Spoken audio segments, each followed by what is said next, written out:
आप सभी को जय श्री राम। आज मार्गशीर्ष मास के महात्म्य के बारे में चर्चा करेंगे। जैसे जनवरी, फरवरी, मार्च अंग्रेजी 12 महीने हैं, वैसे ही चैत्र, वैशाख, जेठ, आषाढ़, अश्विन, कार्तिक, मार्गशीर्ष, माघ इत्यादि 12 देसी महीने हैं। हमारे ऋषि मुनियों ने प्रत्येक महीने का नाम नक्षत्र के आधार पर रखा है। जैसे चित्रा नक्षत्र से चैत्र मास, विशाखा नक्षत्र से वैशाख मास, कृत्तिका नक्षत्र से कार्तिक मास। कार्तिक मास के बाद मार्गशीर्ष मास आता है। मार्गशीर्ष मास का नाम मृगशिरा नक्षत्र के नाम पर रखा गया है। मार्गशीर्ष मास का बहुत ही अति महत्व है।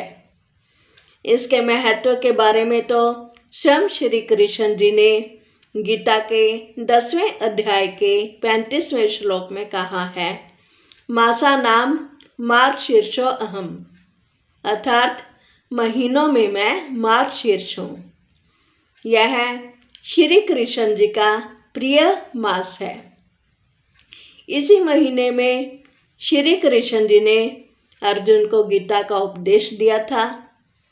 मार्गशीर्ष मास की शुक्ल पक्ष की एकादशी को, जिसे मोक्षदा एकादशी के नाम से जाना जाता है, उस दिन श्री कृष्ण जी ने कुरुक्षेत्र के ज्योतिषर तीर्थ में अर्जुन को गीता का उपदेश दिया था। मार्गशीर्ष मास के शुक्ल पक्ष की पंचमी को श्री राम जी और सीता जी का विवाह हुआ था। यह महीना श्री कृष्ण जी का प्रिय महीना है। मार्गशीर्ष मास की पूर्णिमा को श्री दत्तात्रेय जी का जन्म हुआ था, जो कि ब्रह्मा जी, विष्णु जी और महेश इन तीनों के अंश माने जाते हैं।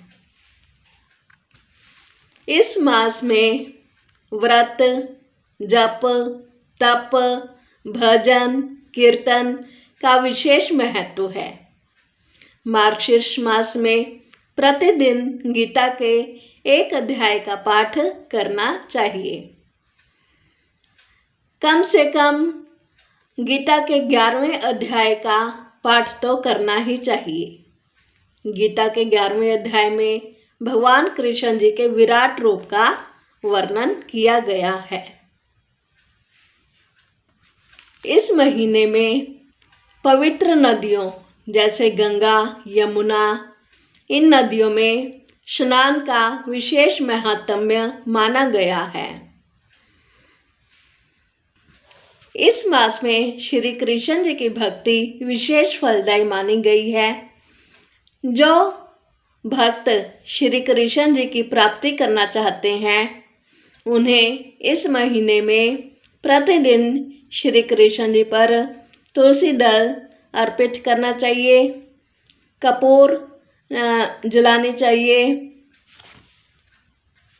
इस महीने में गीता का पाठ, मधुराष्टकम, विष्णु सहस्त्र नाम का पाठ करना चाहिए, जो कि काफ़ी फलदायी माना गया है।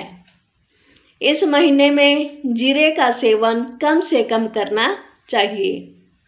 इस मास में जीरे के सेवन करने से पाचन तंत्र में कमी आती है, अर्थात पाचन तंत्र के बिगड़ने की आशंका रहती है। अगर आपको मेरी वीडियो पसंद आए तो उसे लाइक, शेयर और सब्सक्राइब अवश्य करें। धन्यवाद। जय श्री राम।